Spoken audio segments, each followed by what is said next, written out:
ಅಧ್ಯಕ್ಷರೇ, ಹಂಗೇನಾನ ಇದ್ದಿದ್ರೆ ಅವನು ತಪ್ಪು ಮಾಡಿದ್ದಾನೆ ಅಂದಿದ್ರೆ ಕ್ರಮ ತೆಗೆದುಕೊಳ್ತಾ ಇತ್ತು. ಕ್ರಮ ತೆಗೆದುಕೊಂಡಿಲ್ಲ ಅಂದರೆ ಇವ್ರ ಇನ್ವಾಲ್ವ್ಮೆಂಟ್, ಸರ್ಕಾರದ ಇನ್ವಾಲ್ವ್ಮೆಂಟು ಅಂತ.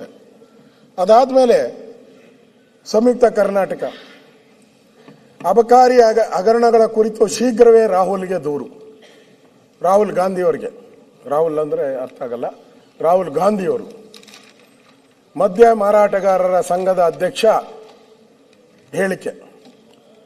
ಇಲ್ಲಿ ಎಷ್ಟು ಕ್ಲಿಯರ್ ಆಗಿದ್ದಾರೆ ಅಂದರೆ, ಅವರು ಎಷ್ಟು ಧೈರ್ಯ ಇದೆ ಅವರಿಗೆ, ಅಧ್ಯಕ್ಷನಿಗೆ, ಅಧ್ಯಕ್ಷ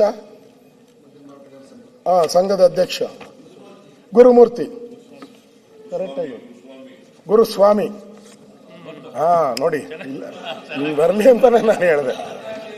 ವರ್ಣಾ ಕ್ಷೇತ್ರ ಅವರು ವರ್ಣಾ ಕ್ಷೇತ್ರದವನು, ನಮ್ಮ ಪಂಚಾಯತಿ ಪಕ್ಕದವನು. ನಾನು ತಾಲೂಕಾ ಬೋರ್ಡ್ ಮೆಂಬರ್ ಆಗಿದ್ದಾಗ ಅವನು ಚೇರ್ಮನ್ ಆಗಿದ್ದ, ಅವನು ಈಗ ಅಧ್ಯಕ್ಷ. ಅರ್ಥ ಆಯ್ತಾ? ಚೋರ್ ಕಿದರ್ ಅಂದ್ರೆ ಬಗಲ್ ಮೇ ಅಂದಂಗ ಆಯ್ತು ಈ ಸರ್ಕಾರಕ್ಕೆ.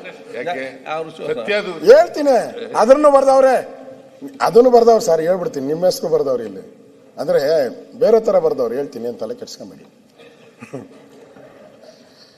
ಅವರು ಒಬ್ಬ ಅಧ್ಯಕ್ಷ ಅಫಿಷಿಯಲ್ ಆಗಿ ಮಾಧ್ಯಮದ ಮುಂದೆ ಕೂತ್ಕೊಂಡು ಅಫಿಷಿಯಲ್ ಆಗಿ ಒಂದು ಪತ್ರವನ್ನ ಸಿದ್ದರಾಮಯ್ಯನವ್ರಿಗೆ ಹೇಳಿದ್ರಲ್ಲ.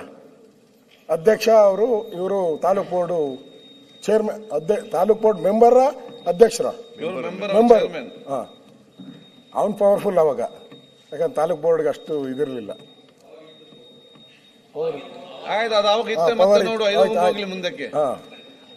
ಒಟ್ಟಾನು ಮುಂದಕ್ಕೆ ಹಾಕಕ್ಕೆ ರೆಡಿ ಇದ್ದೀರಾ ಅಧ್ಯಕ್ಷರೇ? ಅವರು ಧೈರ್ಯವಾಗಿ ಹೇಗೆ ಕೆಂಪಣ್ಣ 40% ಕಮಿಷನ್ ಅಂತೇಳಿ ನಮ್ಮ ಮೇಲೆ ಸುಳ್ಳು ಆರೋಪ ಮಾಡಿ ಎಲ್ಲ ಆಯ್ತಲ್ಲ, 40% ಕೊಟ್ಟಾಗ ಅದನ್ನೇ ದೊಡ್ಡ ವಿಚಾರ ಮಾಡ್ಕೊಂಡು ನಮ್ಮ ಸರ್ಕಾರನೇ ಬೀಳಿಸ್ಬಿಟ್ರು. ಈಗ ಅದೇ ಕಾಂಟ್ರಾಕ್ಟರ್ಗಳು ಒಬ್ಬರು ನಮ್ಮ ಮೇಲೆ, ಒಬ್ಬರು PWD ಕಾಂಟ್ರಾಕ್ಟರ್ ಅವರು ಮಾಡಿದ್ದು. ಈಗ ಎಲ್ಲ ಕಾಂಟ್ರಾಕ್ಟರ್ಗಳು ಕರ್ನಾಟಕದಾಗ ಯಾರ್ಯಾರು ಕಾಂಟ್ರಾಕ್ಟರ್ ಇದವರು ಎಲ್ಲರೂ ಮಾಡ್ತಾ ಇದ್ದಾರೆ. ಇದು ಅಬಕಾರಿದು. ಅವ್ರು ಕ್ಲಿಯರ್ ಆಗಿ ಹೇಳಿದ್ದಾರೆ,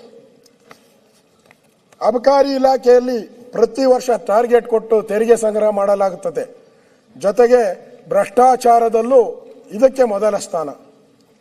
ಮದ್ಯದ ಅಂಗಡಿಗಳಿಗೆ ಲೈಸೆನ್ಸ್ ಇಂದ ಹಿಡಿದು ಪ್ರತಿ ಹಂತದಲ್ಲೂ ಕೈ ಬಿಸಿ ಮಾಡಿದರೆ ಮಾತ್ರ ನೆಮ್ಮದಿಯಾಗಿ ವ್ಯಾಪಾರ ಮಾಡಬಹುದು. ಇತ್ತೀಚೆಗೆ CL7 ವಿಚಾರದಲ್ಲಿ ಭ್ರಷ್ಟಾಚಾರದಲ್ಲಿ ಅಬಕಾರಿ DCA ಲಂಚದ ಬಲೆಗೆ ಬಿದ್ದಿದ್ದಾರೆ. ಇದು ಸ್ಯಾಂಪಲ್ ಅಷ್ಟೇ. ರಾಜ್ಯ ಸರ್ಕಾರ ಇದನ್ನು ನಿಯಂತ್ರಿಸುವಲ್ಲಿ ಸಂಪೂರ್ಣ ವಿಫಲವಾಗಿದೆ ಸಿದ್ದರಾಮಯ್ಯನವ್ರ ಸ್ನೇಹಿತರು.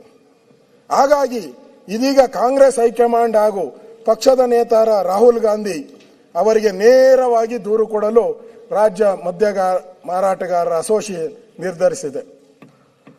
ಅಧ್ಯಕ್ಷ ಗುರುಸ್ವಾಮಿ ಅವರು ಇಲಾಖೆಯಲ್ಲಿನ ಲಂಚಾವತಾರವನ್ನು ಹೊರಹಾಕಿದ್ದಾರೆ. ಆಮೇಲೆ ಅವ್ರ ಪ್ರಶ್ನೆ ಏನಿದು ಅಬಕಾರಿ ಇಲಾಖೆ ಭ್ರಷ್ಟಾಚಾರ, ಎಲ್ಲಿಂದ ಶುರು ಮಾಡೋದು? ಅವರೇ ಪತ್ರಕರ್ತರಿಗೆ ಪ್ರಶ್ನೆ, ಅವರೇ ಎಲ್ಲಿಂದ ನಾನು ಶುರು ಮಾಡಲಿ ಅಂತಾರೆ.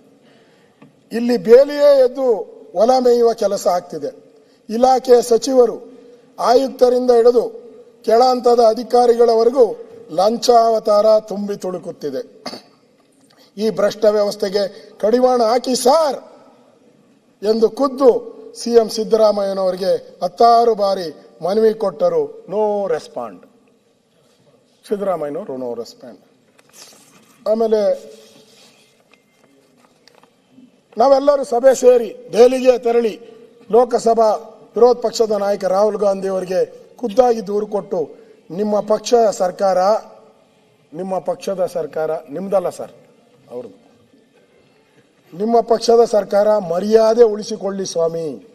ಯಾರಿಗೆ? ರಾಹುಲ್ ಗಾಂಧಿ ಅವರಿಗೆ, ನಿಮ್ಮ ಪಕ್ಷದ ಸರ್ಕಾರದ ಮರ್ಯಾದೆ ಉಳಿಸಿಕೊಳ್ಳಿ ಸ್ವಾಮಿ ಎಂದು ಕೇಳಿಕೊಳ್ಳಲಿದ್ದೇವೆ ಗುರುಸ್ವಾಮಿಯವರು.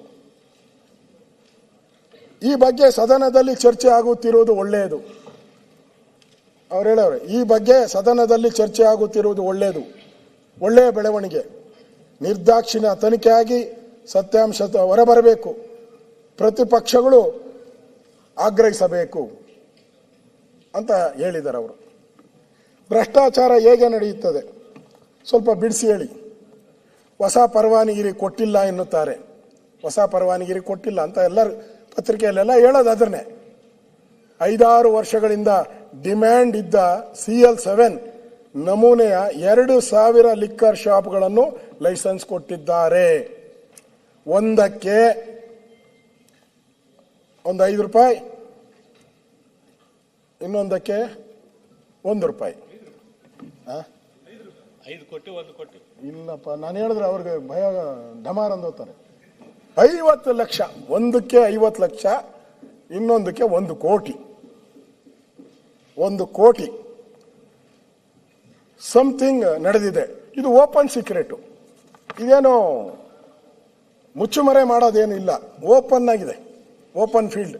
ಅಮರ ಗೋಡಾಯ್ ಅಮರ ರಸ್ತೆ ಅನ್ನಂಗೆ ಓದ್ತಾ ಇದೆ. ಇದು ಓಪನ್ ಸೀಕ್ರೆಟ್. ನೀವೇ ಹಾಕಿ ಎಷ್ಟು ಕೋಟಿ ಆಯಿತು. ಹೊಸ ಲೈಸೆನ್ಸ್, ರಿನ್ಯೂವಲ್, ಬೇರೆ ಸ್ಥಳಕ್ಕೆ ಅಂಗಡಿ ಶಿಫ್ಟಿಂಗ್, ನೇಮ್ ಚೇಂಜ್. ಅವನೇನ ನೇಮ್ ತಿರುಪತಿ ವೆಂಕಟೇಶ್ವರ ಅಂತ ಇಟ್ಕೊಂಡ್ರೆ ಮಂಜುನಾಥ ಅಂತ ಇಟ್ಕೊಂಡ್ರೆ ಏನೇ ಇಟ್ಕೊಂತಾರೆ. ಈಗೆಲ್ಲ ವೈಷ್ಣವರುಗಳಿಗೂ ಇಟ್ಕೊಂಡ್ಬಿಡ್ತಾರೆ. ಆ ನೇಮ್ ಚೇಂಜ್ಗೂ ದುಡ್ಡು ಕೊಡಬೇಕು. ಅವಂದೇ ಬಾರು, ಅವಂದೇ ವೈನ್ ಸ್ಟೋರು, ಹೆಸರು ಬದಲಾವಣೆ ಮಾಡಿಕೊಂಡ್ರು ದುಡ್ಡು ಕೊಡಬೇಕು. ಅಷ್ಟು ಕರಪ್ಷನ್.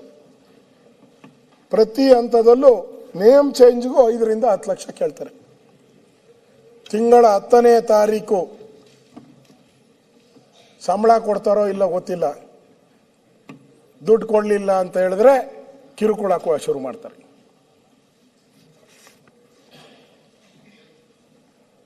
ನಿಮ್ಮವರವರೇ ಅಂತೀರಾ CM ಏನ್ ಕ್ರಮ ತಗೊಂಡಿರಿ? ಇಲ್ಲಿಗೆ ಬಂತು. ನೀವು ಹೇಳಿದ್ರಲ್ಲ ನಮ್ಮೂರನೇ ಅಂತ, ಫಸ್ಟೇ ಒಪ್ಕೊಂಬಿಟ್ರಿ. ನಾನು ಹೇಳಕ್ ಮುಂಚೆನೆ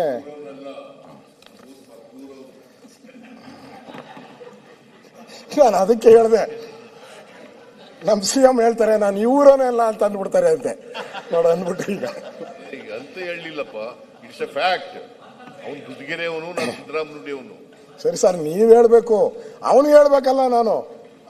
ಅವನು ಹೇಳ್ಬೇಕಲ್ಲ, ನಾನು ನಿಮ್ಮೂರನಲ್ಲ ಊರನಲ್ಲ ಅಂತ ಹೇಳಿ. ಅವನು ಕರ್ ಕೇಳಪ್ಪ.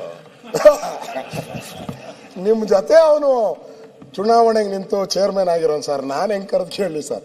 ಈಗೇನೋ ಪ್ರೆಸ್ ಮೀಟ್ ಕರಿತಾವ್ರ 12 ಗಂಟೆಗೆ ಏನೋ ಪ್ರೆಸ್ ಮೀಟ್ ಅಂತ ಅನೌನ್ಸ್ ಮಾಡೋರಿಗೆ. 12 ಗಂಟೆಗೆ ವಿಧಾನಸಭೆ ಚರ್ಚೆ ಆಗ್ತದೆ. ಮಂತ್ರಿ ರಾಜೀನಾಮೆ ಕೊಡ್ತಾರೆ. ಅದಕ್ಕೆ ಹೊಸ ಮಂತ್ರಿ ಯಾರು ಮಾಡಿಸ್ಬೇಕು ಅಂತ ಹೇಳಿ ಚರ್ಚೆ ನಡೀತಾ ಇದೆ. ಮುಂದಕ್ಕೆ ಹೋಗ್ತೀನಿ. ಸ್ಪೀಕರ್ ಮಂತ್ರಿ ರಾಜೀನಾಮೆ ಕೊಟ್ರೆ ನೀವು ಖುಷಿ ಪಡ್ಬೇಕು, ಏನಾದ್ರು ಜಾಗ ನಿಮ್ ಖಾಲಿ ಆಗತ್ತೆ ಅಂತ. ನೀವು ಟೆನ್ಷನ್ ಮಾಡ್ಕೊಂಡ್ರದ್ ನೋಡಿ ಸರ್.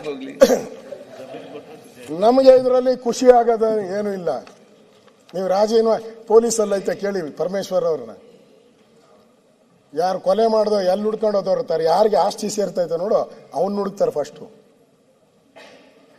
ಈಗ ನೀವು ಮಂತ್ರಿ ರಾಜೀನಾಮೆ ಕೊಡ್ತೀರಾ, ಕೊಟ್ಮೇಲೆ ಬೆನಿಫಿಟ್ ಯಾರಿಗೆ? ನಿಮ್ಮವ್ರಿಗೆ. ಅದಕ್ಕೆ ಹೇಳಿದ್ದು ಮುಂದಕ್ಕೆ ಹೋಗಿ ಅಂತ. ನೀವೇನು ತಗೊಳಕ್ ಹೋಗ್ಬೇಡಿ ಸರ್. ಅಬ್ಕಾರಿ ಇಲಾಖೆ ಮಾತ್ರ ದಯವಿಟ್ಟು ತಗೊಳಕ್ ಹೋಗ್ಬೇಡಿ. ನೀವು ಒಳ್ಳೇದಲ್ಲ, ನಿಮ್ಮ ಕ್ಯಾರೆಕ್ಟರ್ಗೆ ಸೂಟ್ ಆಗೋದೇ ಇಲ್ಲ. ಆ ರೋಡಾಗ ಹೋಗಲ್ಲ ನೀವು. ಓದ್ತೀರಾ? ಮುಂದಕ್ಕೆ ಹೋಗೋ. ಈಗ ನಡೆ ಮುಂದೆ ಯಾಕೆ ಇನ್ನ ನಾನು ಶುರು ಮಾಡಿಲ್ಲ, ಅವಾಗೆ ಶುರು ಮಾಡ್ಕೊಂಡು ಮುಗಿಸ್ಬೇಕಲ್ಲ. ಬೇಗ ಯಾವತ್ತೂ ಹಿಂಗ್ ಮಾಡಿಲ್ಲ ನೀವು. ಇವತ್ತು ಬೇಗ ಮುಗಿಸ್ಬೇಕಲ್ಲ. ಇನ್ನ 2 ದಿನ ಆಯ್ತು ಸರ್. ನಂಬರ್ 1 ಇಲಾಖೆ ಸರ್ ಇದು. ನೆಕ್ಸ್ಟ್ ಆದಾಯ ತಂದ್ಕೊಡೋದು. ಬೇಕಾದ್ರೆ ಇನ್ನೊಂದು ದಿನ ಎಕ್ಸ್ಟೆಂಡ್ ಮಾಡೋಣ ಅಸೆಂಬ್ಲಿನ, ಪರವಾಗಿಲ್ಲ. ನಿರ್ಭೀತ, ನಿಷ್ಪಕ್ಷಪಾತ, ವಿಶ್ವಾಸಾರ್ಹ ಸುದ್ದಿಗಳಿಗೆ ಮತ್ತೊಂದು ಹೆಸರಾಗಿರೋ ನ್ಯೂಸ್ 18 ಕನ್ನಡ ಈಗ ಆಪ್ನಲ್ಲೂ ಲಭ್ಯ ಇದೆ. ದಯವಿಟ್ಟು ಇಲ್ಲಿರೋ QR ಕೋಡ್ ಅನ್ನ ಸ್ಕ್ಯಾನ್ ಮಾಡಿಕೊಂಡು ಆಪ್ ಡೌನ್ಲೋಡ್ ಮಾಡೋದಕ್ಕೆ ಮರಿಬೇಡಿ. ನಿಮ್ಮ ಬೆಂಬಲ ಹೀಗೆ ಸದಾ ನಮ್ಮೊಂದಿಗಿರಲಿ. ಧನ್ಯವಾದ.